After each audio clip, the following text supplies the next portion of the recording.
ایک مرتبہ سفیان ثوری رحمۃ اللہ سوئے ہوئے تھے۔ ان کو خواب میں کسی بزرگ کی زیارت ہوئی اور فرمایا گیا کہ تمہارے پڑوسی کا جنازہ تیار ہے، تم جا کر اس کا جنازہ پڑھو۔ سفیان ثوری رحمۃ اللہ جانتے تھے کہ ان کا پڑوسی بڑا شرابی بندہ تھا۔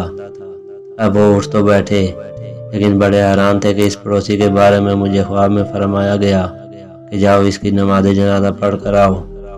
پھر ان کے دل میں خیال آیا کہ ہو سکتا ہے کہ اس کی کوئی وجہ ہو، چنانچہ انہوں نے اس کے اہل خانہ سے پوچھوایا کہ اس کو موت کس حال میں آئی۔ انہوں نے جواب دیا، یہ غافل سا بندہ تھا، لیکن موت کے وقت اس کی آنکھوں میں آنسو تھے اور یہ اللہ تعالیٰ سے یوں فریاد کر رہا تھا، ہے دنیا و آخرت کے مالک، اس شخص پر رحم فرما جس کے پاس نہ دنیا ہے نہ آخرت ہے۔ اس عاجزی کے صدقے اللہ تعالیٰ نے موت کے وقت اس کے گناہوں کو معاف کر دیا۔